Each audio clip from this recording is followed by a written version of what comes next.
everybody, and welcome to episode 14 of the Ride the Illusion podcast. We made it there. We've made it. I am your co-host, Rose, and sitting next to me is the esteemed Orion. Hello, everyone. Also known as Captain Ale on YouTube. Yep. I'm back, and I'm finally not coughing my brains out anymore. Oh, thank God. Thank God. I am Gen X, he is Gen Z, and we talk about music from two different perspectives based on two different generations. Indeed. So yes, it does feel good to be back. Hopefully you watched our catch-up update video that we recently posted on YouTube. Yes, if you want to check that out, it's Captain Ale on YouTube. That's my personal channel. That's also the home of the podcast on YouTube. Of course, we're mainly on Spotify, but every episode from this season and beyond will be uploaded to YouTube. So always plug that at the end, but might as well bring it up now. Absolutely. So. So it's good to be back here with our episode 14, which is our personalized Guns N' Roses Illusion album. Indeed. You may remember, not last time, but the episode before that. Yep. We did our combined Load and Reload albums from Metallica. And of course, our other favorite band here at the podcast, Guns N' Roses, has their own set of sister albums, that being the Use Your Illusion records. Yep. So we decided, let's take our favorite 12, or what we consider to be the best 12, or what have you, and put together a kind of best of record. Absolutely. Yeah. We figured, hey, we already did this with Metallica with their Load and Reload albums, so why not do the same thing with the Illusion albums? No reason not to. Absolutely.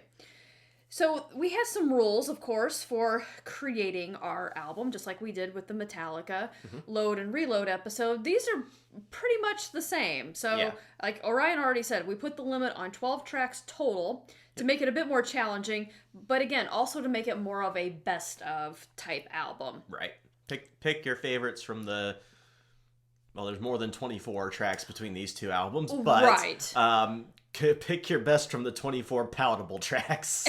Oh, Lord, yeah. You know, we don't count My World or the unnecessary alternate lyrics to Don't Cry. We've already talked about that in previous episodes, so if you want to learn more about that, go check that out. We've touched upon those. I think in our album... Did we do album reviews for Use Your Illusions, or we've talked we about ranked Guns N' Roses albums.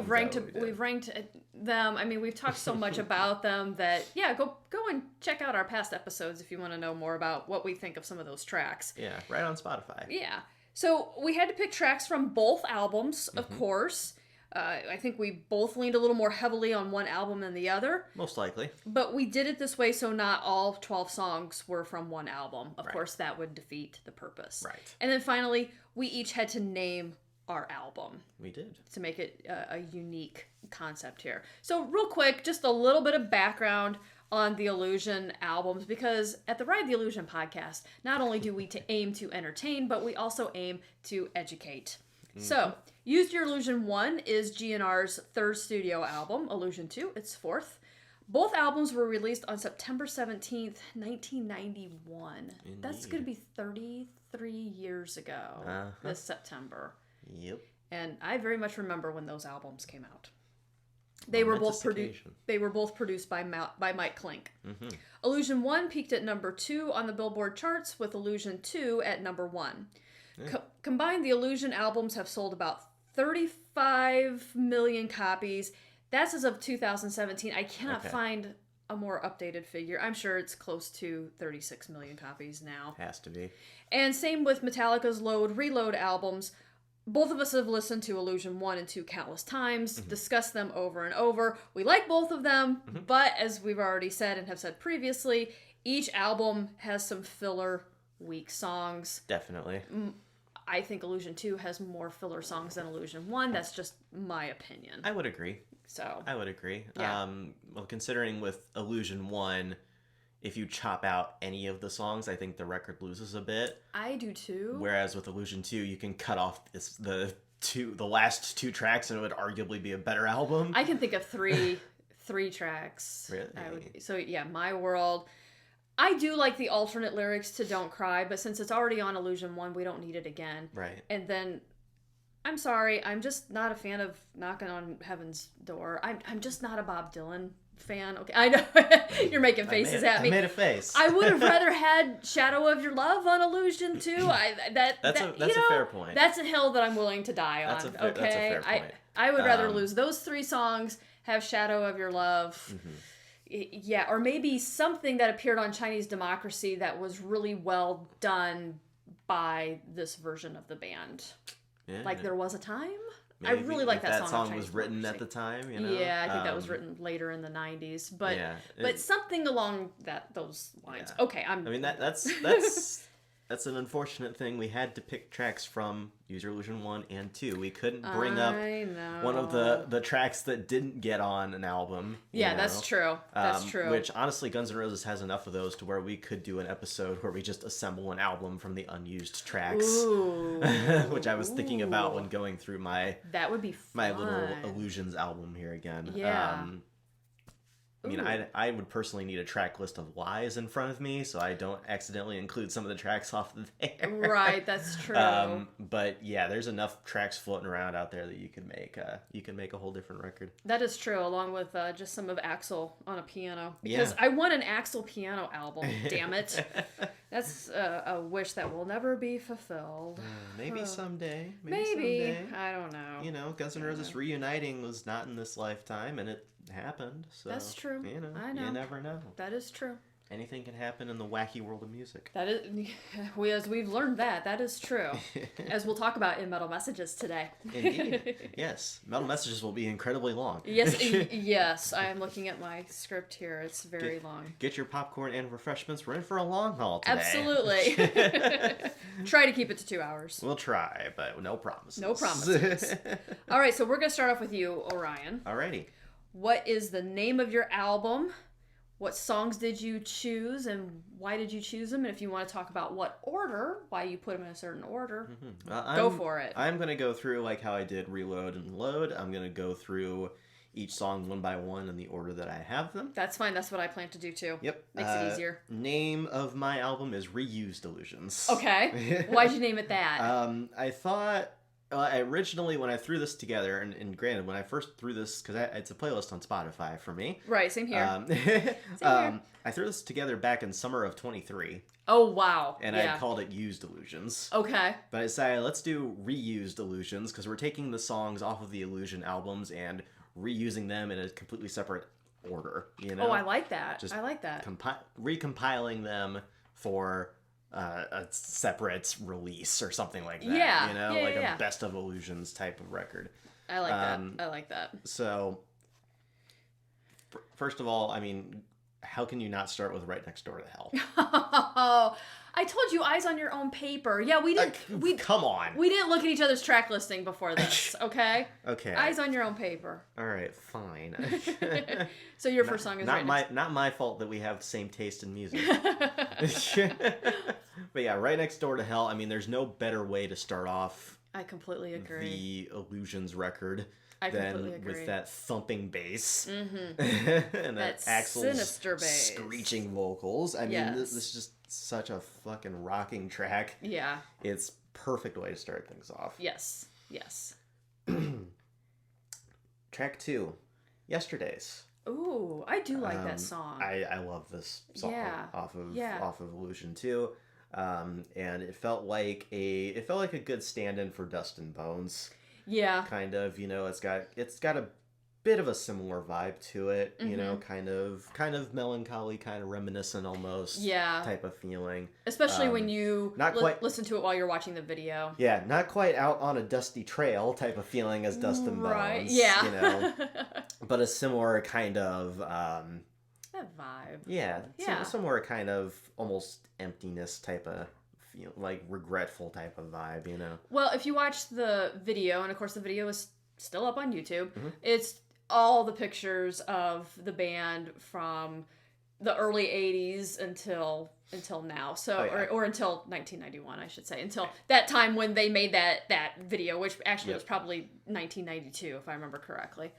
So you've got this nostalgia, this looking back already at where the band had been, what they had gone through, and where they were at at that time, which was they were the biggest band in the world. Pretty 1990, late 91, 92 into 93. Yeah, yes, you had Nirvana, you had grunge, but Metallica, Guns N' Roses, I mean, they were the kings there for a while. They were very much untouchable. Yeah. And when you read Slash's book, Duff's book, they very much talk about that. I mean, Duff talks about how, hey, they were pretty much invincible. They could do whatever they want, and they did. So when you watch this video in conjunction with that song, you do have that nostalgia of, hey, this is where the band started off, playing shithole clubs, and now here they are, one of the biggest bands in the entire world. Yeah. So it's I think it's a good retrospective, personally. Yeah, so. Well said. Yeah. Track number 3, Don't Cry, from Illusions 1, of course. The original lyrics, okay. I have to include this one. I mean, it's a great Guns N' Roses ballad. Of course, they had the song Forever. Yes, they did. It was written when Appetite came out. Yeah, it was very much an old one. Yeah. I think the only reason that it didn't get included on Appetite was because it wasn't quite finished. Yeah. Or something like that. But I mean, it was kind of a contender to be on Appetite. It doesn't really fit the vibe of Appetite, though. That's true too. Either, Yeah. So I mean, it's kind of understandable why it's not there. Right. But and on top of that, it's honestly good that it had a little bit extra time in the oven, so to speak. Yeah, to marinate. Yeah, because it came out really well on the Illusions records. Can I ask you why it's third on your album? Do you have a reason for it?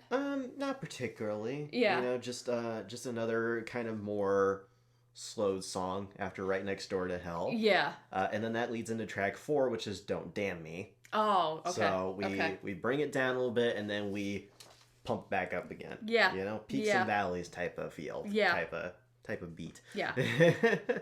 I love the lyrics to that song. Oh yeah. I mean, it's another example. Of course, there's many, especially on the Illusions records, of Axl's fantastic lyricism. Yeah, and just pure lyric writing ability. The man can write, as I will talk about when it comes to my choices. Oh yes, I'm sure you're going to wax poetic about Axl's poetry. I can't help it. The guy is a fantastic lyricist. The pictures that he can paint, at least in my mind, and the things that he comes up with in terms of his perspectives because of what he's been through, just kind of makes you sit back and go, wow.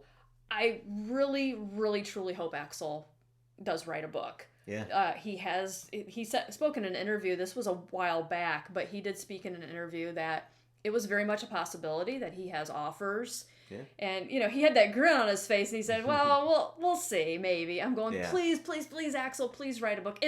Not just to learn about his perspectives and what he went through, but I want to read more of his writing. Yeah. So. Yeah. Well, maybe one day when the Guns N' Roses tour is done, finally. Yeah. You never know. The Guns N' Roses train. Yeah.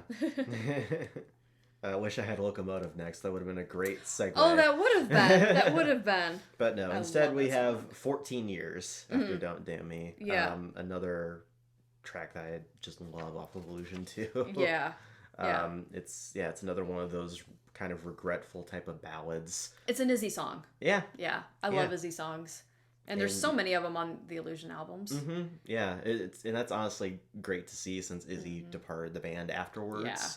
Yeah. Him leaving behind his mark on those records. It's great to see. But if you do want to listen to more of Izzy's stuff, of course, he's got solo stuff. The stuff that he did with the Juju Hounds, that first Juju Hounds album is fantastic. It is the blues, it is the rock. It's just Izzy Stradlin. It's the soul. Yeah, it's everything. It's everything that Izzy added to Guns N' Roses. Yeah, basically. Yeah, and if you want that, again, I can't recommend that first Izzy Stradlin and Juju Hounds album enough. It's fantastic. Yeah. After 14 years, we're up to track 6 now. Okay. This is Breakdown. Breakdown. Let me hear you now. It's such a fun little song, honestly. Well, I say little, it's really fucking long. It's what? It's like 8 minutes or some shit. It's almost 9 minutes? It's, 7 minutes, actually. Okay. 7 minutes and 5 seconds. That's the thing with the Illusions albums. I mean... There's a lot of long songs. Yeah, I mean, Metallica is kind of the kings of long songs as we have seen even with their latest album, Inamorata, but it doesn't feel like an 11-minute song. Excluding Dream Theater. Oh, yeah.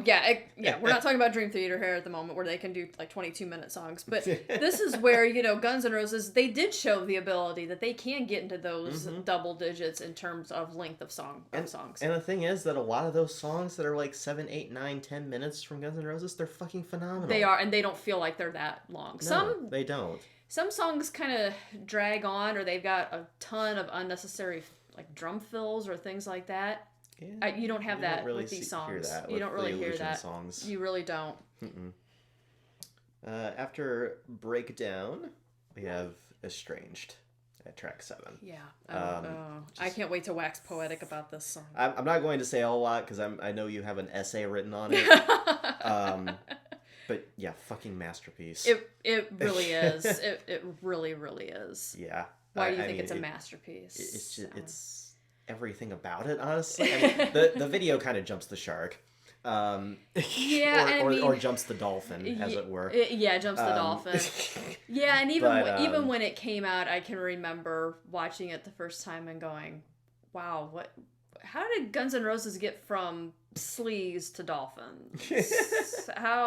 Slash rising out of the water. Well, I mean, that's epic. Is still one of the most badass things in a music video ever. Oh yeah, because it's Slash and him playing guitar on the Sunset Strip. Yeah. But the dolphins, I don't quite know if I'll ever figure that out. Somebody suggested on YouTube that it was to find inner peace.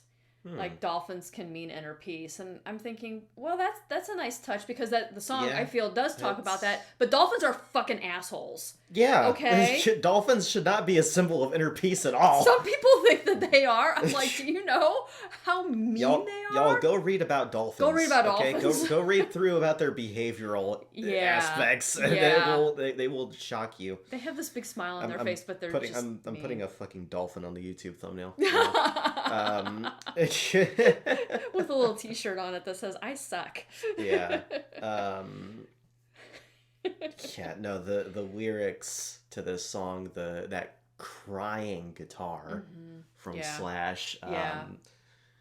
Just man. Yeah, there's so much to unpack in this song because it's almost 10 minutes long. It's 9.5 minutes long. But again, it doesn't feel like it. No, it justifies its length. It does. Is the thing, and that's what I look for in long songs. Is like, do they justify their length? Right. And this one absolutely does. It does. I agree. I very much agree. It's Axl pouring his soul out into these lyrics. Yeah. Basically. Yeah. It's phenomenal. It's phenomenal. It really is. Again, I'll leave it there so you can you can celebrate it yourself. I have half a page written about Estranged. I'm not surprised. But yeah, it's a wonderful song. I'm very long-winded, in case you can't tell. Hey, sometimes that's not a bad thing. Oh, again, justify your length. That is true. Justify your length. Justify your length. If you have a lot of words and a lot of things to say, that's okay. I always have a lot to say, as you know. Yeah. Sometimes I just need to stop. Well, after Estranged, we've had 14 years, Breakdown, Estranged. We've cooled down here. Okay. Kick in with Perfect Crime. Oh, I love that song. After Estranged. And plus you've got all these Illusion 2 songs, so why not? Let's go back to Illusion 1. Let's go back to Illusion 1. Yeah. Here on track 8. Okay. I numbered mine this time too. Yeah, I have Spotify playlist up here on my phone, so I don't have track numbers in front of me. I just have to keep track. You just have to count. I'm not good at numbering, so me neither. Math is bad. Yeah. So what is it about Perfect Crime? It's just it's the nitro kick, after all those calm songs, we just kick it back into gear. Yeah. With this super fast, frantic 2.5 minute rock song. Yes. And Axl screaming. Like spitting. Yeah. He's just spitting these lyrics. Pissed. Dude, I love it. I love it. There's so much intensity in all of this. Very much so. Yeah, it's so much fun. Yes. It's such a fun track. It is. It's a fun song. It's quick. It's punk. It's nasty. It's angry. It's intense. I love too on this song, like, and you especially hear it when your headphones, but the bass in this song, because I mean you hear it now there. It's just Duff's bass comes in so strongly. It's so great. I could simply just have a 2-hour episode where I just talk about how underrated Duff McKagan is as a bass player. Seriously, like he is so underrated, and here are my reasons why I could seriously write a 10-page paper and just talk about it. I might do that eventually. You'll have a TED Talk. I will have a TED Talk. Why Duff McKagan is an underrated bass player. Yeah. I like, though, when you have your headphones on, I can always tell when you're listening to the song. Because Perfect! You hear Axl screaming. No, but you singing along with it, too. Because you'll do just that quiet whisper scream. Yep. It's like, oh, yep. I said it's perfect! I can't help it. No, I know. No, it's great. It's great. Yeah. So then after Perfect Crime stops. Yes. Sends out its final shriek. Yeah. Shriek. We get into Pretty Tied Up. That's a great song. It is. That is a great song. Of rock and roll decadence. Cool ranch dressing. That is so epic. That whole part is just the Cool Ranch dressing, because he just kind of like slides that in there. Cool ranch dressing. Yes. Again, it's just a really cool sounding song. It is. I'd like to apologize for the background noise, by the way. That'll end in a moment. So Perfect Crime ends, and then we get that really cool sounding like Spanish guitar type of sound coming in, and then this is just such a swingy type of rock song. There's a lot of, like, you get the piano in there and everything like that. There's a really great groove to this. And it has that Spanish guitar, and then it has that sitar at the beginning as sitar, well. That's what it is. Yeah, it's a combination of all this different guitar layering and mix. Well, it's another, and you see a lot of this throughout both the Illusion records, but it's the example of Guns N' Roses showing how they can layer all these different instruments to create such wonderful sounding tracks. Absolutely. We really got that on the 2 Illusion albums. Mm-hmm. Yeah. Yeah.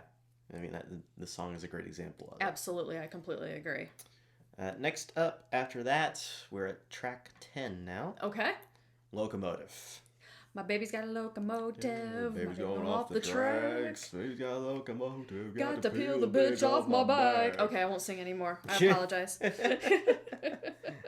Perfectly on key.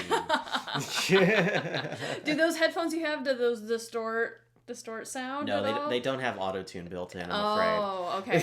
Can you imagine how amazing I would sound on auto-tune? No. to my opinion, auto-tune makes everybody sound worse. So. But I'm a terrible singer, so I would sound better. No. No? Really? No. Oh. For the most part, for me, it just makes even the bad singers sound even worse. Oh. No, it's not saving anything.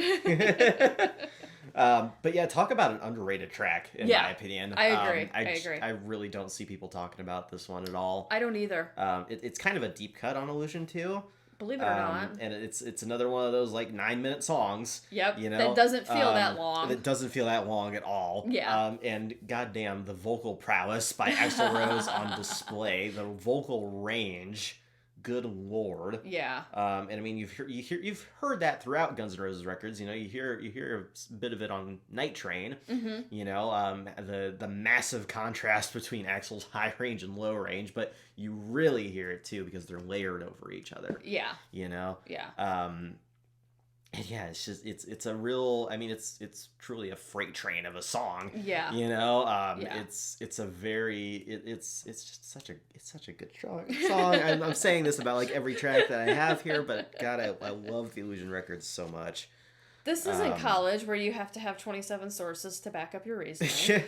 Only 2. My sources, I like it. Yeah, my sources, I like it. My sources, I made it the fuck up. Okay, so again, a couple of Illusion 2 tracks. Let's get back to Illusion 1. Okay, what number are you on? Track 11. Oh, track 11, okay. Double Talkin' Jive. Get the money, motherfucker. Because I ain't got no patience. Yeah, another just really fun song that comes from Illusion 1. I love how Axl and Izzy sing this. Yeah. You know? Oh yeah, absolutely. Just the vocal styles kind of utilized to sing this. The Axl snarling throughout this track. And then how Izzy is so, I don't know, just kind of flat and forward with his vocals. Yeah, they layer, just matter of fact. Yeah, they layer together very well. Yeah. And then of course you've got that pretty iconic drum groove behind this, the way the guitar lays over it, and then of course we end off with that beautiful Spanish guitar styled kind of solo, outro more of from Slash. Yeah. And that fades out. Yes. Do we get final track 12? Okay. What's your final track? Coma. That doesn't surprise me when it comes to you. I mean, you can play the song on guitar. Coma is one of my favorite Guns N' Roses tracks, if not my absolute favorite, honestly. 10-minute song, again, one of those really long songs that just doesn't feel like it. It's just an absolute masterpiece. I mean, this is Axl's and Slash's masterpiece. Yeah. This is the best song that these two have ever written together, in my opinion. Well, and Slash kind of came up with it first. Okay. It's a Slash song. Yeah, it starts off as a Slash song. He was the one that wrote all the music for it and everything, and then implemented the 24 fucking chord changes. Exactly. And then he gave it to Axl, and Axl's like, "What the fuck am I gonna do with this behemoth?" And Slash basically tells him, "I don't know. Here it is. If you want to write some lyrics to it and stuff like that." So apparently Axl went into the studio and he's trying to write. The worst thing you can do is force yourself to write, because then nothing flows. Nope. And apparently, I don't know if he was drinking a lot or something like that. Axl was basically, he passed out at the studio, and because he was so frustrated because he couldn't write this. Yeah. And when he woke up, whenever it was, the next morning, the next afternoon, he had it. He basically said, he goes, "I had it. It was right there in my mind." And he sat down and just hammered this thing out. One shot at it. I'm so fucking jealous, man. I just fucking wish I could write like that. You know? Again, just the lyrical brilliance of Axl Rose, being able to write like that, but I mean, being able to write at such a high quality, reading through the lyrics and the way this song is sang to, and just everything. I mean, it's a fucking behemoth, but my God, it tells such a story. I mean, you've got a whole novel in this 10 minutes. Absolutely. Absolutely. It's phenomenal. Yeah. It's so phenomenal. And it's, again, I'm just singing praise about every single one of these songs. Well, but that's why it's your best of. Exactly, though. That's why it's my best of, like, my 12 favorite tracks from these two albums. Right. And Coma and Estranged on one album is maybe a bold choice. But two masterpieces. But if those are the songs that you are constantly hitting repeat on, or the ones that you just cannot get enough of, I think that says a lot, especially with those songs being so huge. Oh yeah. Yeah. So I'm going to ask you a question. Okay. That I'm sure other Guns N' Roses fans would be wondering. Why did you not include November Rain off of Illusion 1? Yes, that is the big question, isn't it? Because there are people, fans, and not so much of fans of Guns N' Roses, who would say that November Rain is the greatest Guns N' Roses song of all time. And they would say it deserves to be on a best of list. That's fair enough to say. Right. Because I mean, I think November Rain is certainly another masterpiece. Right. Right. It's a beautiful piano ballad. There's some amazing guitar work in there. Yes. But my only problem with November Rain, for me, and it's I have a little bit of Enter Sandman syndrome with it. Okay. It's a tad bit overplayed for me. I still think it's a great song, and I'll still listen to it, right? Like, I very rarely do I actually skip it when I'm listening to Illusion 1. And then the other reasoning for that is I have Estranged and Coma on this thing already. Yeah. These two behemoth 10-minute songs. But then you also have... And then we also have, like, Locomotive, Breakdown. I mean, I have a ton of... I have a ton of these gigantic songs on here already. Right. So, for me, and the album in length, on my Spotify, the playlist is 1 hour and 6 minutes. Mine's something like that too. Yeah. So maybe 1 hour. And I wanted to keep it to around that length. You know what I mean? Like CD length, quote unquote. Yeah, quote unquote. So I mean, throwing November Rain in there, I feel would be it'd make it a little too big. You know, because that's another 10-minute song. Right. 10-11 minute song thrown in there. I think November Rain clocks in about 9 minutes. I think. Yeah. So it is a masterpiece. I think it's great. I don't have any like dislike towards the song at all. Yeah. But it's a little overplayed, and I think it'd be a little too much on this record. I think it would make it a little too dense. Okay. For my lineup, honestly. Fair enough. Already having like 3 massive songs on there. Yeah. You know? Yeah. Fair enough. No. So. All right. There we go. That's your album. That's my Personal Illusions album. Okay. So, with me out of the way, Rose. Yes. What are your 12 selections for your own Illusions record? Okay. Well, to start off with, my album is named Lose Your Illusions in homage to what Axl wrote at the end of the Estranged video when he's sitting there after he's been fished out of the ocean and he's got the little dolphin there. It's Lose Your Illusions. Axl 93. Yep. So sometimes you just have to lose the illusions you have about whatever it may be in life so that way you can go forward with clarity. And sometimes I wonder if Axl put that there at the end of Estranged because that's, I think to a certain degree, what Estranged is a little bit about. Yeah. You know, losing those illusions that you have about life, love, the world, and being able to move forward and maybe find that inner peace. Yeah. I kind of thought about that when putting my album together because I was losing my illusions on what was great and not so great on these 2 albums. Yeah. So there you go. Second place for album title was the infamous quote from One Flew Over the Cuckoo's Nest when Mr. Harding goes, "Illusions. Illusions. Not illusions, but illusions."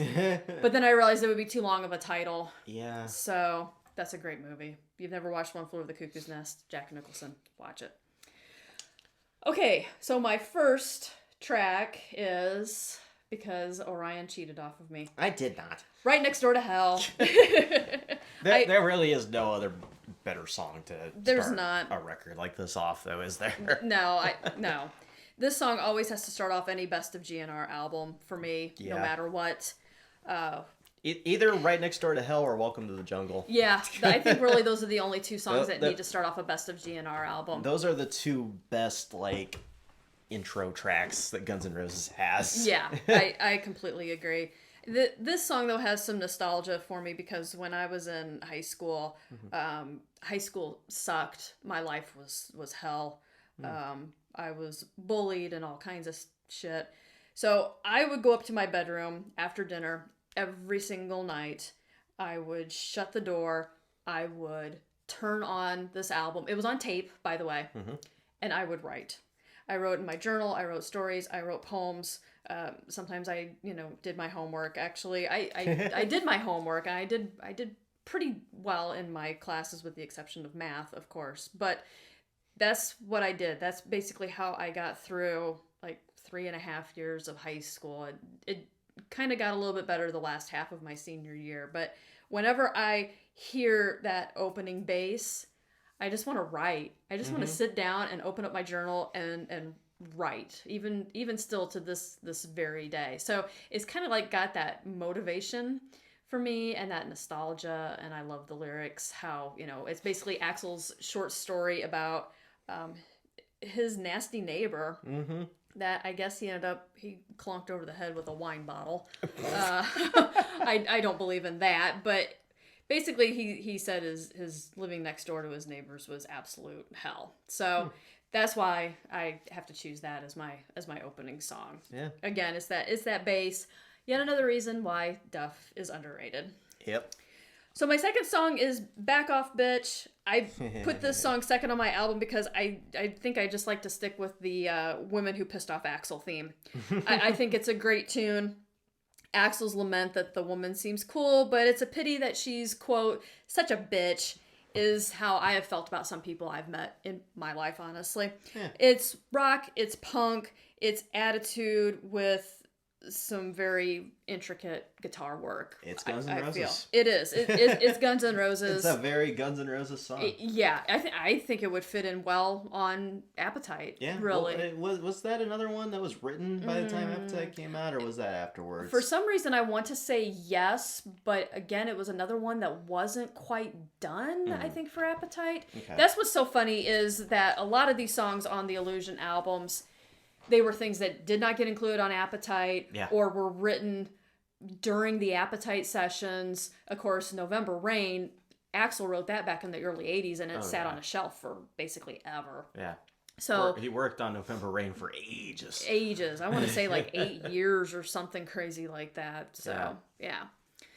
Number 3, my third track is You Could Be Mine.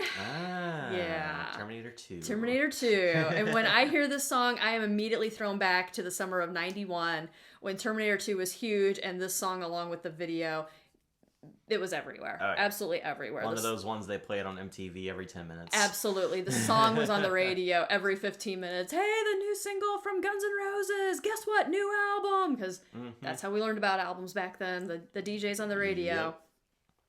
And the video for this song was how I kind of became, quote unquote, introduced, so to speak, to the new Guns lineup that was on the Illusion albums. Yeah. I was aware of these changes due to MTV and Rolling Stone, but I wasn't really quite sure until I saw the video. And even though I knew that Steven had been fired, for lack of a better term, when I still saw Matt behind the drum kit, I'm going, okay, wait a minute, Who's the new guy again? Who's the new drummer? Different blonde guy. Yeah, different blonde guy sitting behind the drum kit here. But that was a way to kind of, reintroduce me to the band lineup. I love the bass.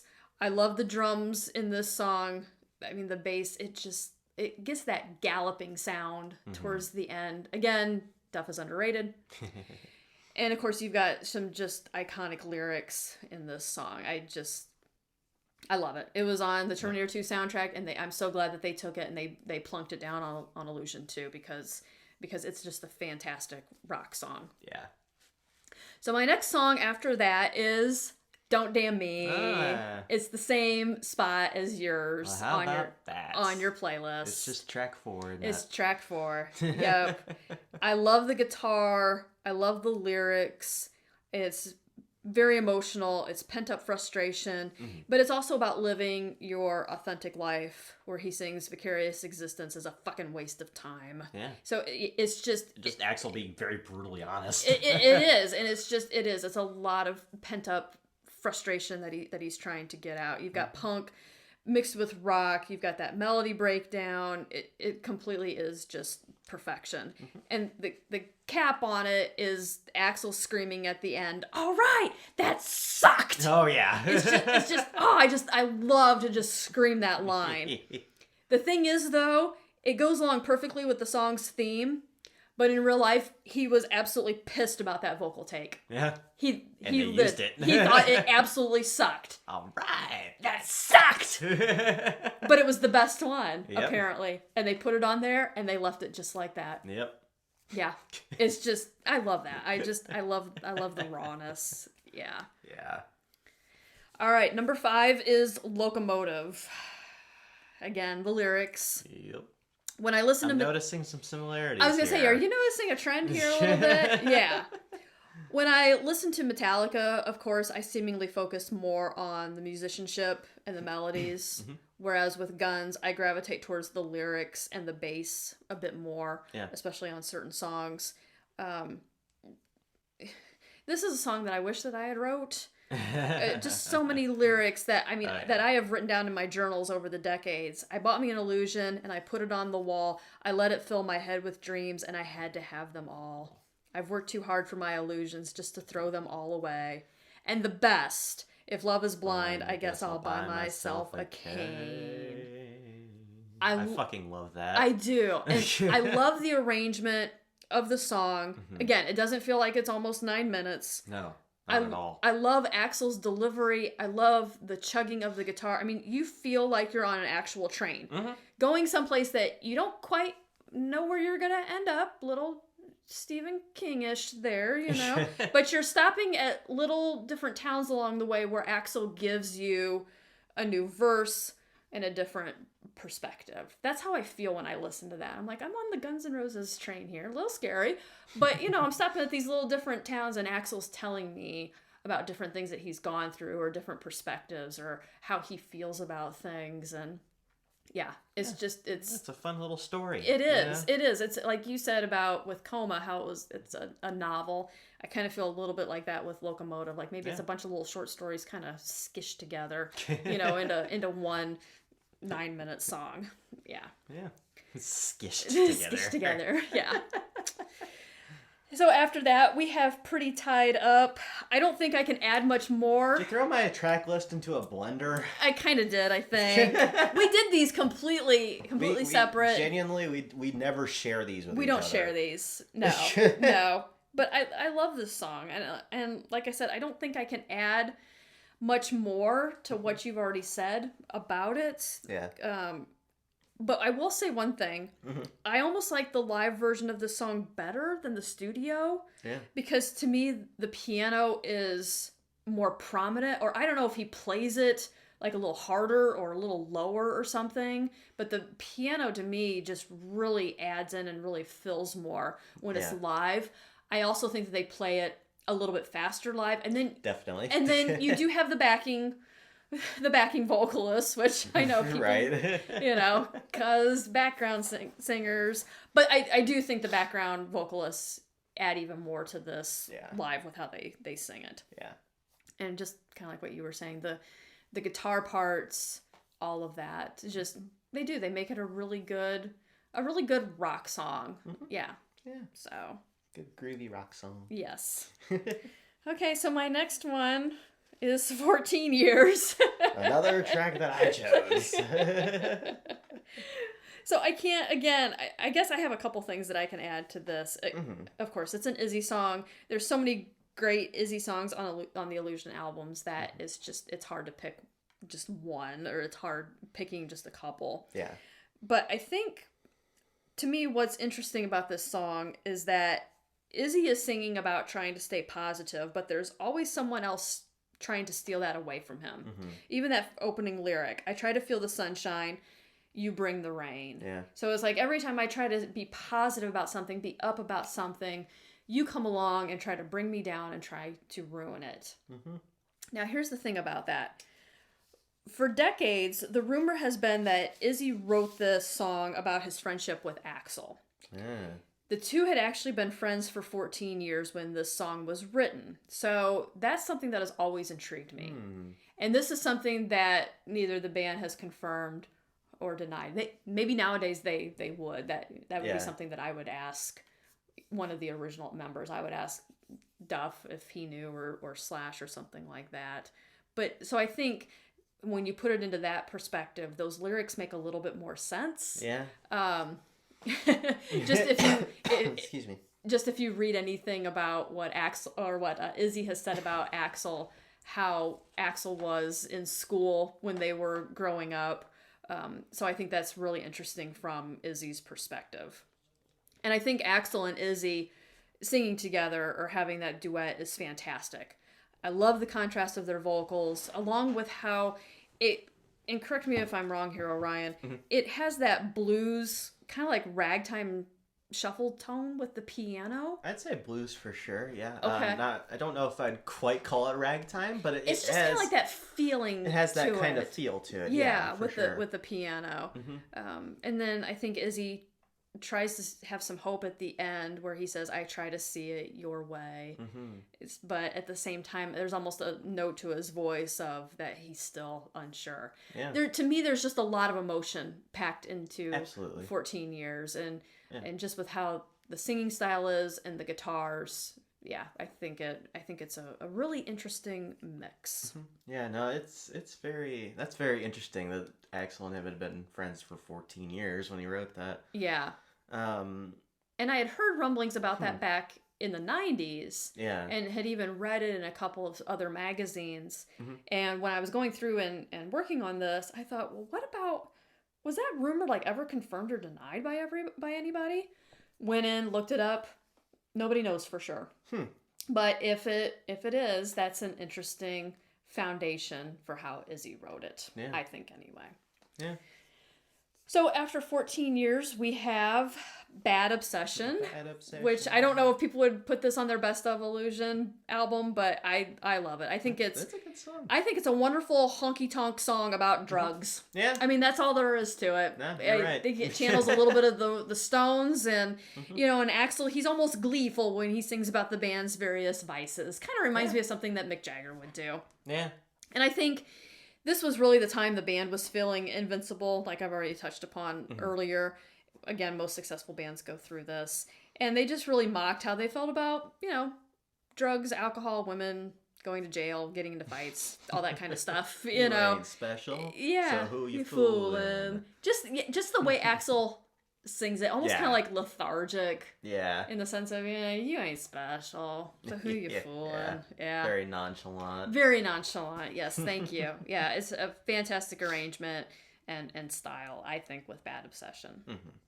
So after Bad Obsession, track number 9 on my album would be Shotgun Blues. Oh, that's a good song. I chose this song because it's a short, in-your-face rock tune. I love Axl's vocals and how he's like racing against the pacing of the instrumentation. Yeah. Like he just like, they've started. It's a very frantic song towards the end. It is. It's like they started a timer on him and said, okay, Axl, you've got to get this done. And he's going, just right in trying to cram it all in. And then you've got Duff also trying to keep up with the backing vocals, which adds that dash of punk. It's sloppy with attitude. It's basically just telling somebody to fuck off in the most elaborate way when you go through and you read the lyrics.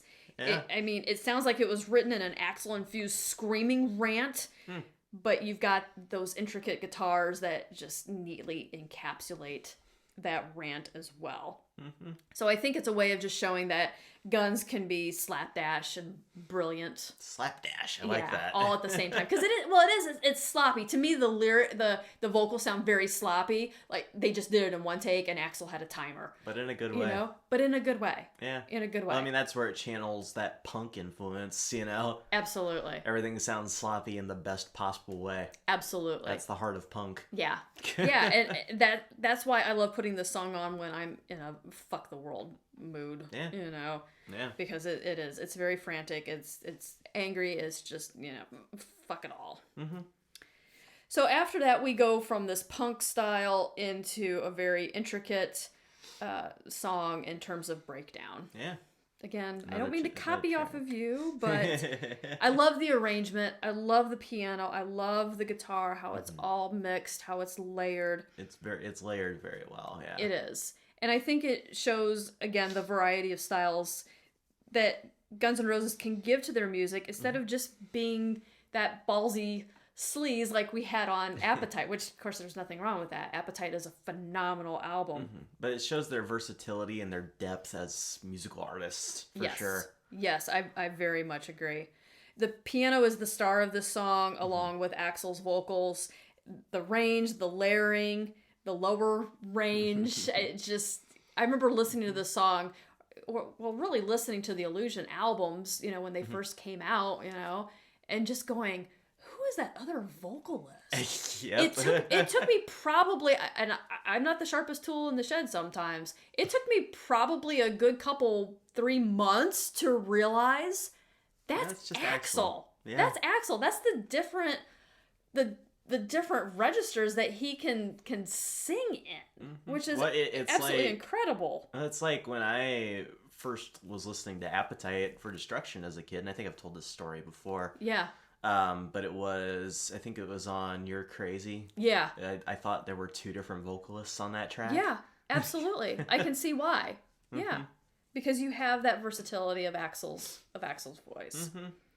To me, this song too, Breakdown, it kind of gives me thoughts of starting off as an old Western, of riding a horse slowly through deserts until you reach some sort of city around the 4-minute mark. Yeah. And then it just kind of, boom, it just kind of kicks in. Yeah. Again, another song where the lyrics paint so many pictures. I've come to know the cold. I think of it as home. Yeah. Funny how everything was roses when we held on to the guns. I love that. Just that comparison and that contrast in that last line. But then I've come to know the cold. I think of it as home. And cold can mean so many different things. Of course, you've got winter. Axel is a Indiana boy, Midwestern. It gets really fucking cold around here, especially, in January. But it's not just that. The cold can be the bleakness of life, the loneliness, how things like that can almost settle in your bones. Yeah. And sometimes there is, believe it or not, there's comfort in that of knowing. Yeah. So there's a lot there. Well, it's the weird comfort in the constant. Yeah. It's a weird thing. It is. Yeah. But yeah. Yeah. So my 11th track here on the album, to kind of, I made it like this to make it the middle layer of a sandwich between two long, that don't feel so long, songs. Mm-hmm. And this might be kind of surprising, but track 11 on my album is Dead Horse. Dead Horse, really? Yeah. And I know sometimes I've told you how much I love that song, and you're just kind of like, it's like, what? Why that song? Yeah, and so, okay. So I know the majority of fans think this song is simply filler on Illusion 1. I've read that a lot on message boards, YouTube, even back in the 90s, people would say, oh, that's just kind of a filler tune. And I know for most bands, this would be like one of their biggest hits. This well, I mean, it's like what Leper Messiah is on Master of Puppets, Right. Weakest track for other bands, it'd be their only hit. Absolutely. And of course, I love that song, even though a lot of people will say, oh, that's filler on Master of Puppets. I don't know if that's filler. I don't know if it is. It's just the weakest track. And that's kind of how I feel about Dead Horse, honestly, on Illusions. Was like, it's not, I don't know if I'd call it a filler track, but it's one of the weaker tracks. It's just kind of like the song before Coma.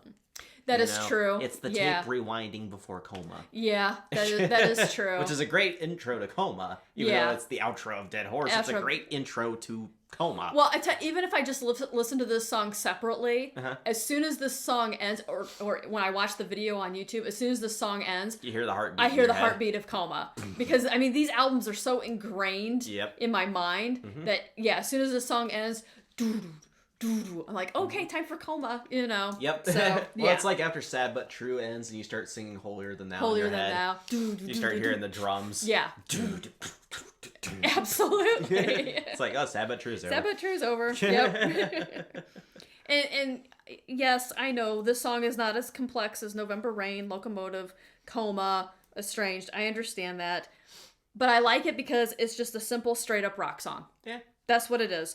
It's a 3-minute-ish tune you can crank up in your car and rock out to with buzzing, screaming guitars and Axl's signature yowl. Signature scream. Yeah, his screaming. I remember when the video came out in 1993, and kind of like when it did, we were almost getting the feeling that the Guns N' Roses Illusions ride was starting to slowly come to an end. Yeah. Because so much had happened on these tours, and with the album, and people had been injured, and places had been set on fire, and there were interviews, and just so much. And so when they released this video, which is basically just full of all kinds of concert footage and stuff, it's a good video. But it just felt like it was really starting to come to an end. There was some sort of finality in the release of this video that I can't explain. Mm-hmm. And I still even feel it sometimes when I watch it on YouTube, because I'll go in and watch it every once in a while. Oh, yeah. I don't know. I don't know if it's Axl still talking about that he keeps smiling, or that guitar. I love that guitar from Slash, but how he finishes it up and how it fades out, it reminds me of some sort of 80s glam riff. I don't know what it is. And when it kind of fades out, it reminds me that 80s glam is over. It's not coming back. I don't know. There's just a lot there. It's a great song, and due to the nostalgia, that's why it's on my album. Yeah. Again, I put it between two long songs to kind of give me a bit of a break between buffer room. Yeah, kind of gives my mind a break in that sense. Sure. So my last track, what do you think it is? Without looking at my notes or based on what I said. I have a guess. What is honestly. it? But no peeking. Well, I'm not peeking. Okay, but like it's the only song that could possibly be yet because you could possibly be left because you haven't said the title of it yet. Yeah. Estranged. Absolutely. Yeah. To which I say, no coma! Well, so kind of going back to the November Rain question that I asked you, a lot of people, again, they feel like November Rain is like the magnum opus of the band. But there is also a very large portion of the GNR fan base who feel that it's actually estranged. And you can read it on message boards, YouTube, all kinds of places online, even to this very day. And honestly, yeah. I'm part of that group. I think that this is probably one of the greatest Guns N' Roses songs ever written, ever arranged, ever performed. Yeah. The piano, I can't say enough about the piano. Axl he is so talented with getting across so many different emotions within one single instrument. How he can make you feel very nostalgic, very somber, very sad, but also get you really, really hyped up for a song. Slash, he takes that guitar and I mean, I don't know what he does to that thing, but he makes it cry. It wails, it soars, it bends, it searches, it sometimes finds, it maybe doesn't, still searching again. It's incredible. It's haunting. The amount of soul that Slash puts into his guitar. Absolutely. It's what makes him really such a great guitarist. Yeah. You know, I mean, people will give him shit because like he's not a shredder or whatever, and it's like, you don't have to be a shredder. You don't have to be a shredder. You know, I mean, Slash tries in some cases. He does. You know? He does. But where he really shines is that really deep, emotional, just sobbing bends and tones and everything like that. I mean, it's he's very good at just that wailing blues type of guitar, because I mean that's what his roots in guitar are, you know? Yeah, absolutely. There's a lot of those blues tracks. And I think that's why, you know, we had the privilege of seeing him live a few years back, and when he pulled out that double-necked guitar, I will never forget, we had the privilege of seeing him in a more smaller venue where it was him and Miles Kennedy and the Conspirators, and when he pulled out that double-necked guitar and literally sat down on the stage, you could just hear a murmur of excitement throughout the entire audience. And there was maybe 3,500 people there. Yeah, roughly maybe 3,000. Yeah, something like that. Pretty small crowd. Pretty really small. It was a very small venue. Phenomenal night. Yeah, and when phenomenal show. Yeah, when he pulled that out, I mean, people were very excited, myself included, because I knew that there was going to be something even deeper. Slash is about to show us something special. Yeah, it's so hard to explain the depth of his talent and hearing that feeling and hearing him live. Yeah. And I think that really comes through, of course, on Estranged. To me, this song is November Rain cranked up tenfold. Yeah. I mean, all of them, they really reach down to the depths of their souls and the abilities, and it takes the listener on a journey without that typical verse, chorus, verse setup. There's nothing wrong with that. You need that in rock. You need that in punk. There's been some great songs made with that formula. Absolutely. But this song really takes you on a journey. And you have that uplifting note at the end, along with the ponderous final drums. And that's what makes that my perfect way to end my Best of Use Your Illusion album. Yeah. I can't wax poetic enough about Estranged. I absolutely love it. I love how Axl sings it, where he's little more quiet at the beginning. Yeah, he's a little more subdued. Yeah, that's a good way to say it. Yeah. My voice starts to give out on me. You doing okay? I'm doing good. All right. I'll make it. Orion's still getting over the very, very last vestiges of his illness here. Yep. So, yeah. We'll make it through whether my voice likes it or not. So that's how I wrapped up my Illusion album. Yeah. Okay? Very well. Yes. Very well done. Yes. Having said that, about how you're, part of the camp that thinks Estranged is their best song they've ever written, why not include November Rain you asked me that question, so I have to ask you, why didn't you include November Rain? Because my reason, of course, I had Coma and Estranged and all these really long songs. You have a couple long songs, but I feel like November Rain could almost kind of fit in here, so why not include it? Okay, well, that's fair enough. You asked me, or I asked you, so you have to ask me. So I'm not going to deny that November Rain is a phenomenal song. I mean, Axl's lyrics, the piano, the vocals, Slash's guitar work, the video. I'll never forget when the video came out. That was a huge event. Yep. It all makes it one of the greatest epic journeys of the 90s, especially the early 90s. I mean, people have used this song in their weddings. Oh, yeah. Had it played at their funerals, even. So, I mean, it's a song that kind of transcends all events. Yeah. Yeah. It's one of the, it's one of those songs like Nothing Else Matters, that... Yeah. And like Smells Like Teen Spirit, that kind of transcends just people who are really into music. It's like one of those songs that literally everybody knows, Did somebody have like Smells Like Teen Spirit played at their funeral? I imagine so. Yeah. I imagine somebody that was around in the 90s probably did. Their funeral. I mean... What a send-off, though. Yeah. With the lights out. It's less dangerous. Hey, that technically makes sense. That technically does when they're putting your coffin in the ground. My lights are out. Oh, my It's less dangerous. Here we are now. In containers. Wow. Okay, where was I in my train of thinking? And his spleen and Danny DeVito. the lifelong mystery. What the fuck is Kurt Cobain saying? What is he singing about? Oh my god. Okay. Yes, so back to November Rain. Let's see. Okay. I don't think it encapsulates quote unquote the best of what Guns N' Roses offers on the Illusion albums. Don't shoot me, please. Okay. The thing,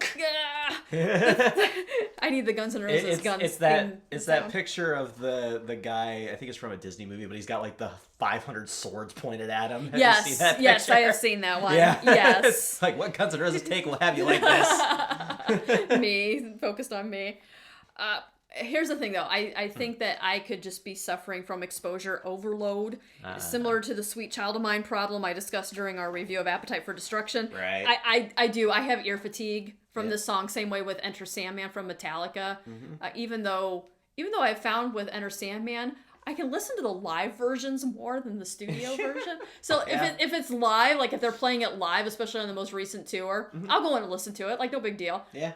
But if it comes on my playlist, I'm going, do I really want to listen to this or not? Sometimes I do, sometimes I don't. But I think, again, I just have ear fatigue. 30 years later, I still have ear fatigue. There's just something...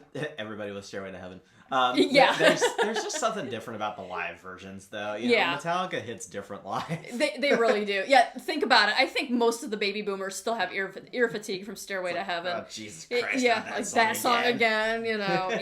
That's kind of... Should really call it Stairway Syndrome and not you really Sandman should. Syndrome. Yeah. Stairway to Heaven was the original of that. It really was. I mean, of course, I grew up in the age of MTV. This video was shown on MTV so much, even though it's a 9-minute song. I think they would play it when the DJ, or the VJ, had to go to the bathroom or something. Oh, it's kind of like what they do with on Ozzy's Boneyard. They play "And Justice for All," and everybody's got to take a shit. Absolutely. I think the same thing happened. They would say, oh, we're going to do a block of Guns N' Roses videos. And one of the videos is November Rain. I was 16, 16 years old sitting there going, oh, so you have to go poop. I mean, that's just what they did. Yeah. But for a while there, it seemed like Guns would go on award shows and they would play November Rain live. Yep. When I'm sitting here going, can you play Paradise City? Can you play Pretty Tied Up? No, they played November Rain. Yeah. I still listen to it from time to time. Again, it's a phenomenal song. Yep. But if I decide to listen to Illusion 1, sometimes I skip it. Yep.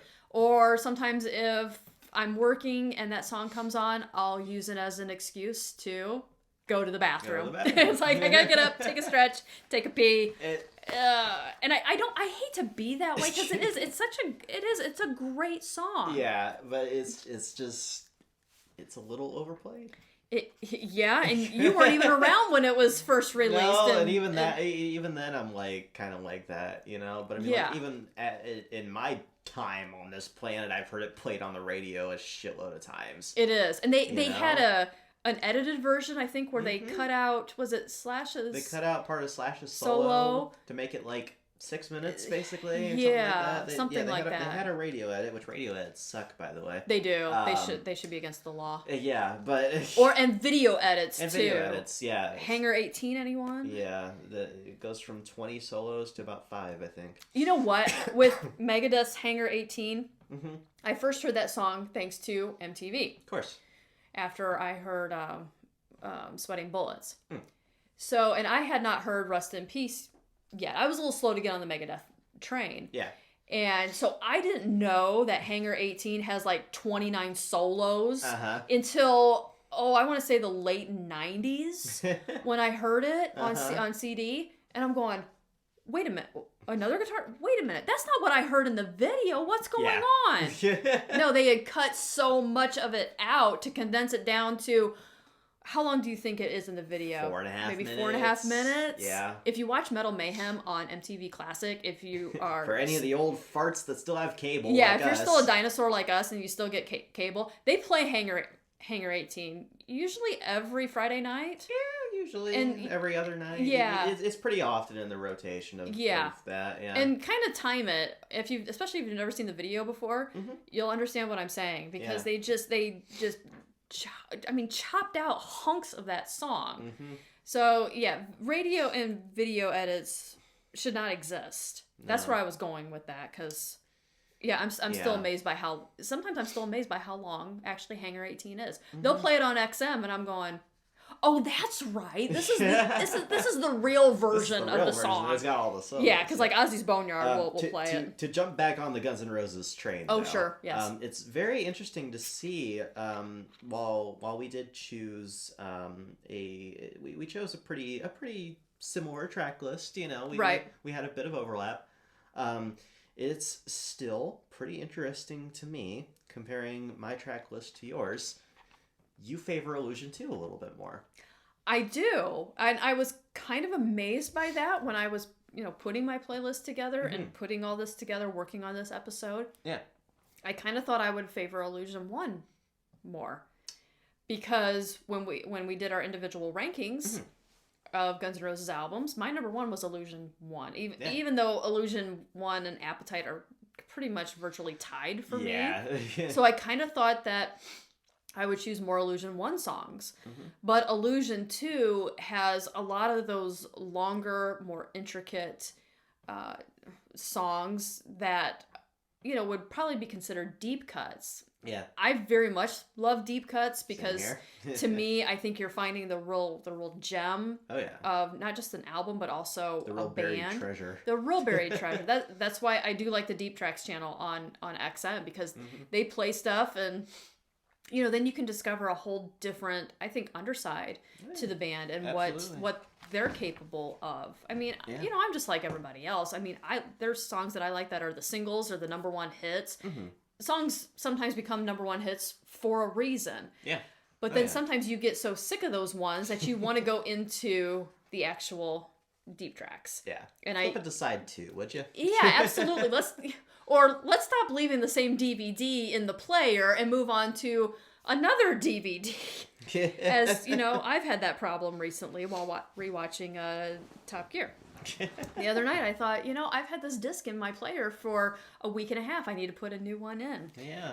That's kind of how it feels with me with certain songs. Okay, let's get away from the. Let's put a different disc in the player. Yeah, let's flip it over to side 2. Let's put a different tape in the Walkman. Absolutely. Let's flip the record. Absolutely, and let's get into those songs that will never ever be played on the radio. Yeah. Unless they're on like a Deep Trucks channel or something like that. Yeah. So honestly, no, I was surprised at myself as well, because even yesterday when I was kind of reviewing stuff, I'm going, why do I have more Illusion 2 songs on here? I think going through Illusion 1 is definitely my favorite Guns N' Roses album. Mm-hmm. Going through, though, comparing the 2 Illusion records, I think that Illusion 1 has the more consistent level of quality between tracks, whereas Illusion 2 has much higher highs but much lower lows. I agree. Honestly. I agree. There feels like a lot more tracks on Illusion 2 that are just kind of average or maybe a little bit more filler or just downright bad. My world. Yeah. Whereas Illusion 1 through all the way through is pretty much just like, wow, these are all like really good tracks. Yeah. Like even like tracks that feel a little bit more filler-ish, like Garden of Eden. I was just going to say, Lost in the Garden of Eden. Or even The Garden. The Garden. Those two kind of tracks just feel like they were kind of thrown on there. Though Garden of Eden gets a bonus because it's just it has the music video. It has the greatest music video I think ever of all made. Time. Yeah. Just go look it up on YouTube and set it to like double speed. Oh my god. And if you're anything like the two of us, you will piss your pants laughing. And then go through and read the comments. The comments on that video are just absolute fucking gold. Yeah. My favorite, I think I've already said this, but my favorite is the one where somebody wrote, Axel looks like the little kid who is waiting in the bank lobby while his parents are in getting a reverse mortgage, and he's discovered the security camera. I mean, I'm paraphrasing, of course. Again, I think I've already said that on an earlier episode. The first time I read that, I about fell off my chair laughing because I've seen this little Axel just yelling face and up in the security camera. God, yep. and the security guard's going, what the fuck? So I have a soft spot for Garden of Eden. I do too. But even the track and the Garden has a fucking awesome feature from Alice Cooper. Oh yeah, you've got Alice vocals on it. So like even the tracks that are on Illusion 1 that are kind of middle of the road, like they're still good. There's still good. Something about them that I really like. Absolutely. Whereas Illusion 2 has a lot of tracks that are just like, yeah, it's a good song, but it's like I'd rather be listening to Illusion 1 right now. Yeah, because when I listen to Garden of Eden, I just think of the video. Just think of the video. I just think of the video. Yeah. And the people in the comments who don't know that it's Teddy and Dizzy in the background. They think it's two crackheads dancing. Yeah, we blew the budget on November Rain and Estranged. We have one camera and 2 crackheads. Let's do this video. Yes. So yes, if you need something funny in your day, please go watch that video and read the comments. It'll definitely brighten your day. Pull it up on YouTube. It's a lot of fun. Yeah. But that concludes our Illusions albums. Yes. So now we have to move on to everybody's favorite segment. Metal Messages! And it's fucking loaded today, guys. It is. It is. Because since it's been like a month since we did our last, almost exactly a month. I think we recorded the Grammys episode on like March or February 10th. Or 11th and we didn't even do metal. Did we do Metal Messages? I don't think we did, because that was just kind of a short special episode. Yeah, so we haven't done anything with music news. It's been well over a month since the last main episode, though. Yeah. So a lot of shit has happened. Yeah. Yes, we have a lot to talk about. So we have a lot to go over. So top story, of course. I mean, I think everybody kind of knows about it at this time and is losing their shit over it. Slayer's back. Yeah! Slayer is fucking back. Holy shit. They're going to be reuniting this year for 2 festivals, as a matter of fact. Yep.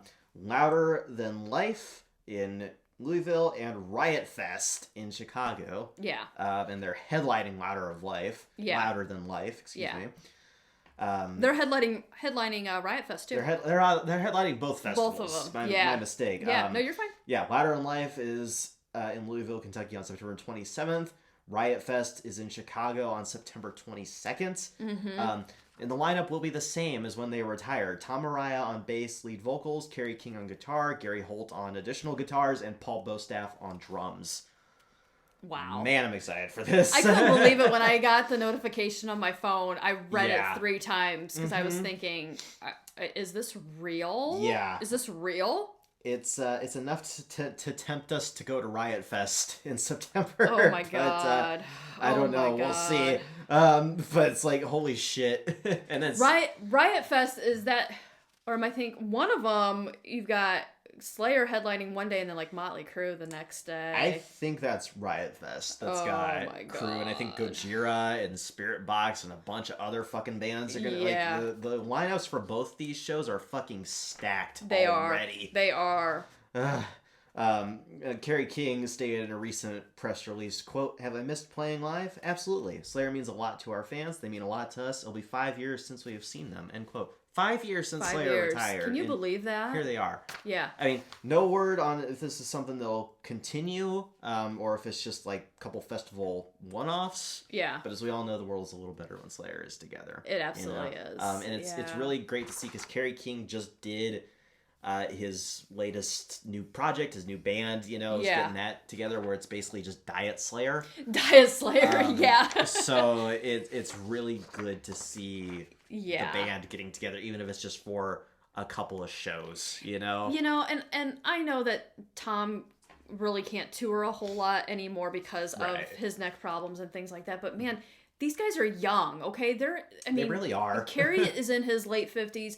Tom is barely into his 60s. Gary Holt, I think, is barely into his 60s. So, I mean, if you've got the Stones going out and touring in their 80s, it's just like, Slayer, why can't you do like just some smaller shows or something like that? Just do festivals. Or festivals, I guess is what I mean. Do festivals. Yeah. I mean, like that honestly, that'd be a great gig for them. It really would. You're not traveling as much. Exactly. Yeah. But you're still doing those real big shows, and it's going to be great for the festival promoters Absolutely. too. I mean, goddamn, you got Slayer. I mean, you've got a lot of fucking guaranteed tickets. Absolutely. From just Slayer. From just Slayer alone. I mean, do you know how many people are Slayer fans? I mean, you got 2 right here. Yeah. They've got Metallica levels of selling power when it comes to metal fans. They fill arenas. So very easily. Yeah. So I'm hoping this is something. And who knows? Maybe they're going to see how these two festivals go, and then see how they get along. See how they get along. Because there was a little bit of tension in the band, Well, I think some of that stemmed from more between Kerry King and Tom Araya than anything else. Well, I think some of that stemmed from the fact that Kerry just didn't want it to end. From everything that I've read, and I completely understand why Tom does not want to tour anymore or wanted it to end. I completely get that, but again, the world is a little better when Slayer is together. Indeed. So I never thought I would hear that, honestly, and staying in vein of news I never thought I'd hear, Alex Van Halen is publishing his memoirs. Ooh, believe it or not. Yes. So according to Ultimate Classic Rock, the drummer will discuss all aspects of his life in this book, including the Van Halen family's voyage from the Netherlands to California, growing up with talented but strict parents, and a multitude of rock and roll stories. Alex aims to set the record, quote, straight on Eddie's life and death in this book, and he calls it a, quote, a love letter to his brother. Aww. Of course, as you know, Eddie Van Halen died, unfortunately, in 2020. Yep. Alex's book, simply titled Brothers, checks in at close to 400 pages, according to HarperCollins Publishing, and it will be available October 22nd. Wow. I don't believe pre-orders are ready yet, but as soon as they are, I'm definitely pre-ordering this book. I don't care how much it costs. I never, ever thought that Alex would write his autobiography. Wow. I mean, we got one from Sammy. Yeah. Of course, we got one from David Lee Roth, which was, if you've ever read David Lee Roth's book, doesn't your brain feel like scrambled eggs halfway through? Good God. I can only imagine. Oh. Like, honestly, I can only imagine. And I, you know, you always kind of expect frontmen to write books, you know, even though I doubt we'll ever get anything from James Hetfield. Yeah. But hearing, I mean, hell, Alex Van Halen. Yeah. So, I mean, anything's possible, you know? Oh, yeah. So, keeping with the Van Halen theme, Orion, did you watch the Oscars on Sunday, March 10th? No. You didn't? No.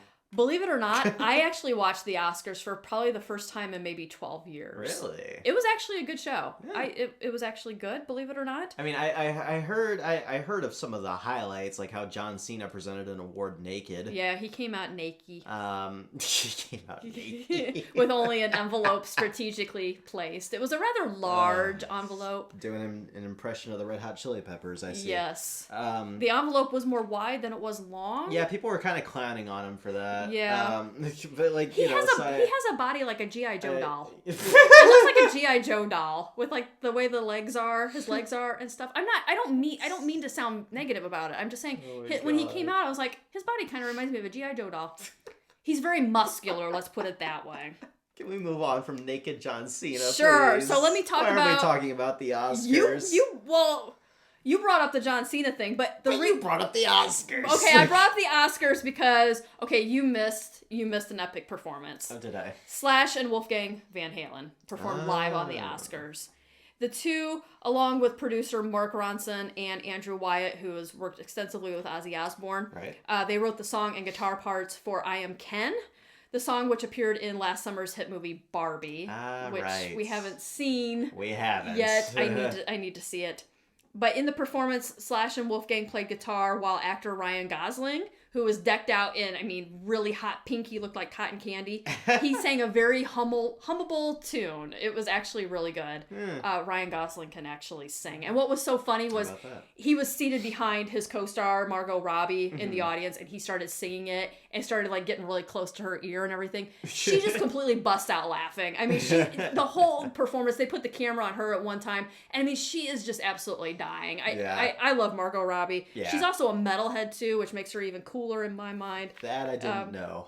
I thought I told you that. No. I thought I told you that. That makes her even more violently attractive. Yeah, no, she's a metalhead. I watched a whole interview with her on that. Fantastic. One time. But the song I Am Ken was nominated for Best Original Song, but it lost. Damn. Which is unfortunate. But we had naked John Cena, so whatever.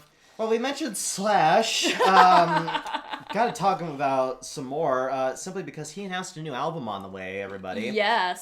That's right. The infamous top-headed guitarist revealed that his new album, titled Orgy of the Damned, will be out May 17th. Woohoo! That's not too long from now. It's really not. Only 2 months. And, we talked a lot about, I said earlier before about how Slash really shines with his blues influence and everything like that. Yeah.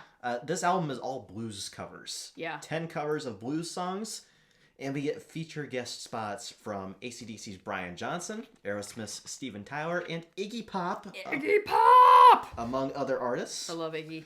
First single, Killing Floor, is available for listen on all streaming services and YouTube. Orgy of the Damned will be available on vinyl and CD, and you can pre-order it now. Woohoo! Excuse me.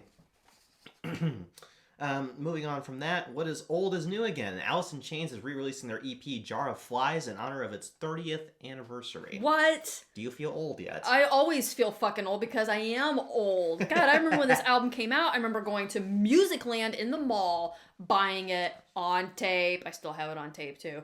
And listening to it and just being absolutely fucking blown away by it. Yeah, honestly, I'm glad to see this released again so more people can experience it. Yes. Because this is a fucking amazing EP. You need to listen to it. If you have not listened to Alice in Chains Jar of Flies, you are really missing out. This is legitimately, some of their best work. Yeah. For me, it goes Dirt and then this. Yeah. Yeah. And it's a fucking EP. I completely agree. I completely agree. Good lord. Now, the celebration for its 30th anniversary is pretty elaborate and allows fans to commemorate this iconic EP in a variety of ways. It will be released in standard vinyl, which can be picked up at any real retailer.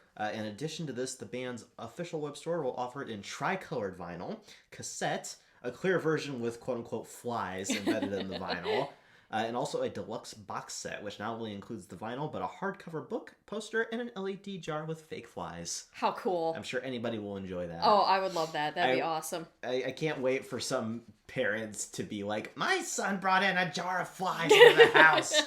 Woohoo! Really, though, I mean, what a way to celebrate an 8-track EP that debuted at number 1 on the Billboard charts, garnered 2 Grammy nominations, over 4 million in sales. Yeah, I mean, for an EP. Yeah. An EP. That should tell you, I mean, the Grammys get it wrong most of the time, but this time they actually got it right with the nominations. Yeah. That should tell you how good this shit is. Yeah, yeah. 30th anniversary items go on sale March 22nd.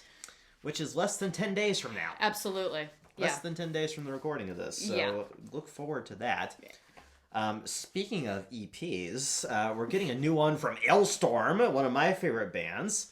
Our favorite fun pirate metal band will give us a follow-up to their 7th studio album with Voyage of the Dead Marauder, which contains 5 songs. The aforementioned title track, The Voyage of the Dead Marauder, which is already up, features Patty Gertie on vocals. They absolutely killed it. Oh, okay. Go and listen to it. It's phenomenal. I didn't know that was available. I'll have to check that out. Yeah. Also, Uzbekistan, The Last Saskatchewan Pirate, Sea Shanty 2, and I'm sure this is going to be very PG, the aptly titled Cock. That's the last track. Yeah, I'm sure it'll be a fun, family-friendly romp, just like their hit track "Fucked with an Anchor." Ailstorm's tour for this EP will kick off on March 19th, which is like 4 days from now. And Voyage of the Dead Marauder hits shelves and streaming March 22nd, the same day as the 30th anniversary items from Alice in Chains. So March 22nd, we're gonna have another music Christmas. Do you think the last song is about a rooster? Well, a pirate rooster. Considering it's Ailstorm, that's very possible. A pirate rooster with rum. It's also very possible that it's just about a giant penis wearing a pirate hat. Oh my god. Oh, the image you put in my head. You're welcome. You're welcome. Oh god, get out. Get out. Get out. I can... Oh, get out of my head. I can only imagine. I can only imagine. Oh my god. What that song is going to be about. It's Ailstorm. It's going to be fun. It's going to be goofy. As soon as this comes out, that's going to be the first song I listen to off of it. Yep. We're going to be looking forward to March 22nd. We might even do a live reaction. Oh my god. Oh my god. Okay. Well, all right. What's next on the list? I don't know. Rose, Let me wipe the tears from my eyes. Oh my god. Okay, yeah, we got some more here. I could make a dirty joke, but I won't. No. Okay. All right. Okay, where am I? Sebastian Bach. Sebastian Bach. That's a good transition from cock. Sebastian Bach. From the cock to Sebastian Bach. Now all I can think of is in the year and a half of life of Metallica when he's backstage and he's walking towards the camera and the camera. He puts his crotch in the camera. Oh my god. Oh my god. For Choose or Lose. Try to compose ourselves. For Choose or Lose. This is Dave Mustaine. How do you feel about voting? How do you feel about voting? We're going to have to do a whole episode on Year and a Half of Life Metallica. Oh my god. Okay. Okay. All right. So what's Sebastian Bach doing? He is hitting the road this summer. That's what it is. Excellent. The iconic singer recently announced his What Do I Got to Lose North American tour, which kicks off May 10th and ends June 29th. Sebastian is also touring South and Latin America this year. Wonderful. Sebastian recently released his new single of the same name and has announced a new album in the works, but there's no information yet about a title or release date. I'll have to go listen to the new single. Absolutely. Didn't realize that was a thing. I didn't either until I was putting this together the other day. How about that? Tickets for his tour are currently on sale. Cool. Go and find them and try not to get scammed by Ticketmaster. Absolutely. Ticketmaster sucks. It's always the mission.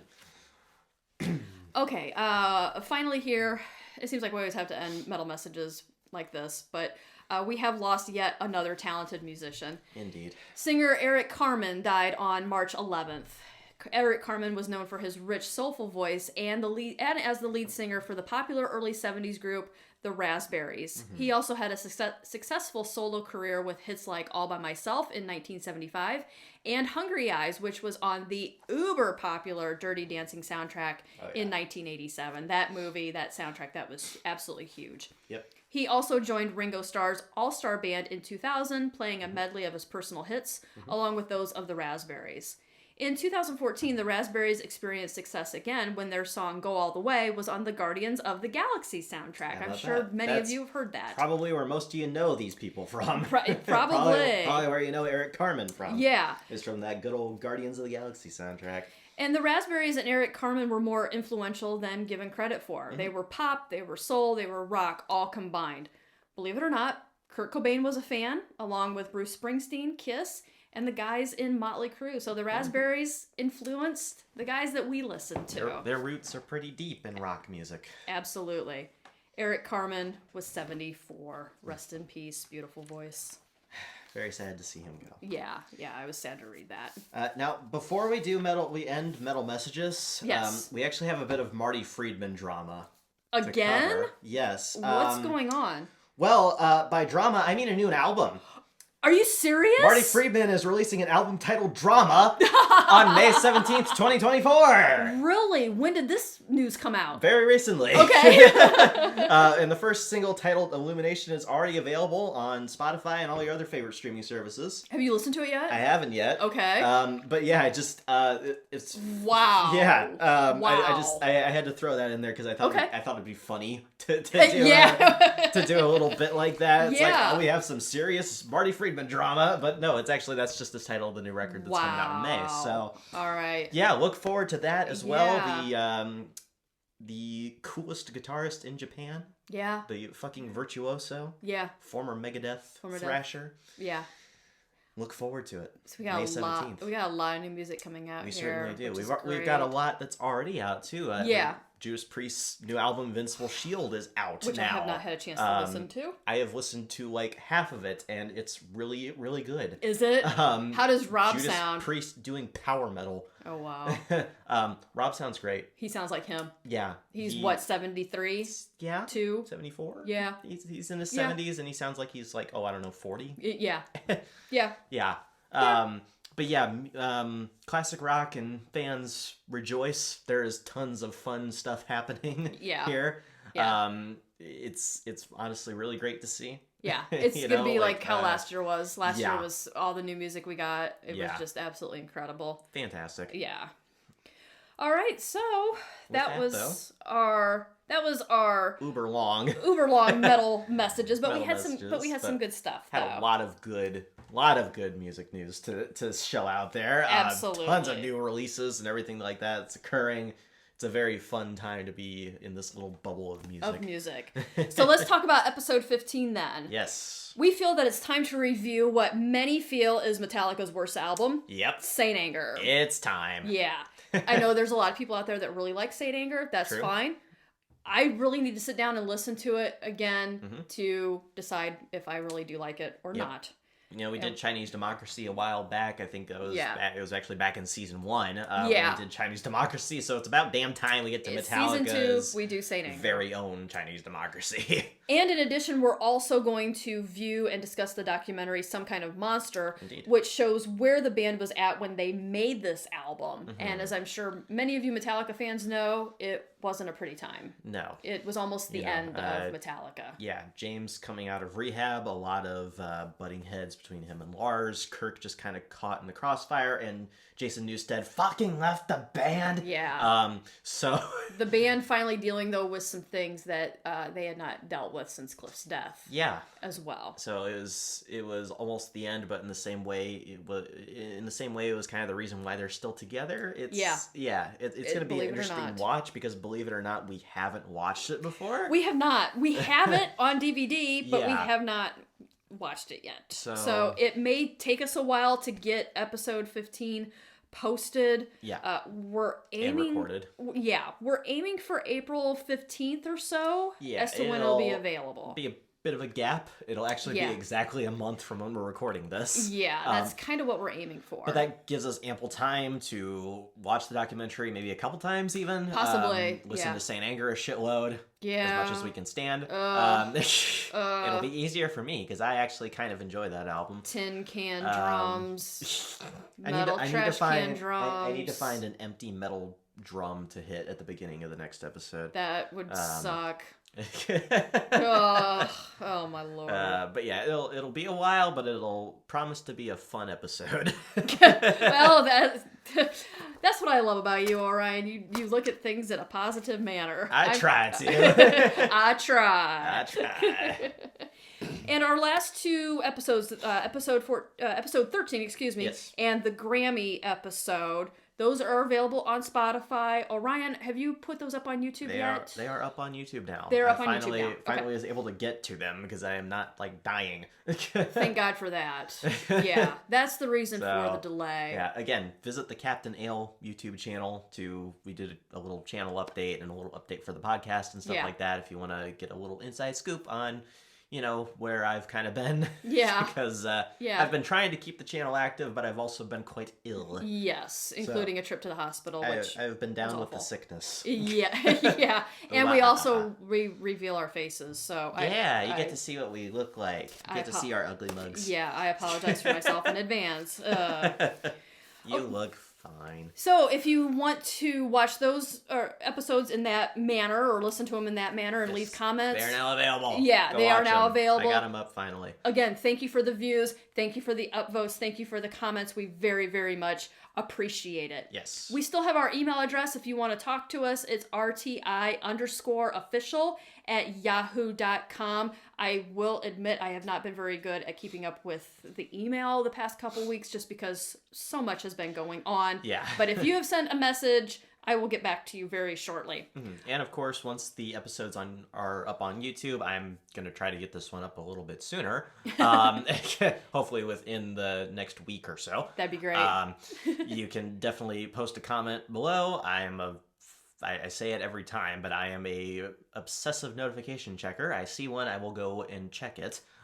So I will respond to you as quickly as possible if you have any constructive criticism or any questions or just any discussion topics. We want to generate music discussion. You know, so I mean, feel free to post a comment. Absolutely. Once these are up on YouTube. You're better at notifications than I am because I just always tend to swipe them away, and I'm like, you're annoying. Yeah, I do the same thing on YouTube. I'm like, no. When they're up on my when they come up on my phone, I glance at them and then swipe them usually. So I guess that's still better than you. It is better than me, honestly. Yeah. But yeah, so there's all our info if you wanna discuss. Yeah, and then make sure on YouTube us. You subscribe to us. That would be great. Subscribe to the Captain Ale channel. Yes, because that will be where these are posted after they go up on Spotify. Always up on Spotify first though, so make sure to go follow us. There's always a link in the description of the YouTube video of when these get uploaded on YouTube to the actual Spotify page. And then on Spotify, you can tap that follow button at the top of our page so that way you have yet another way to stay up to date as to when new episodes post. Absolutely. Thank you, as always, for listening. And remember, keep it cranked.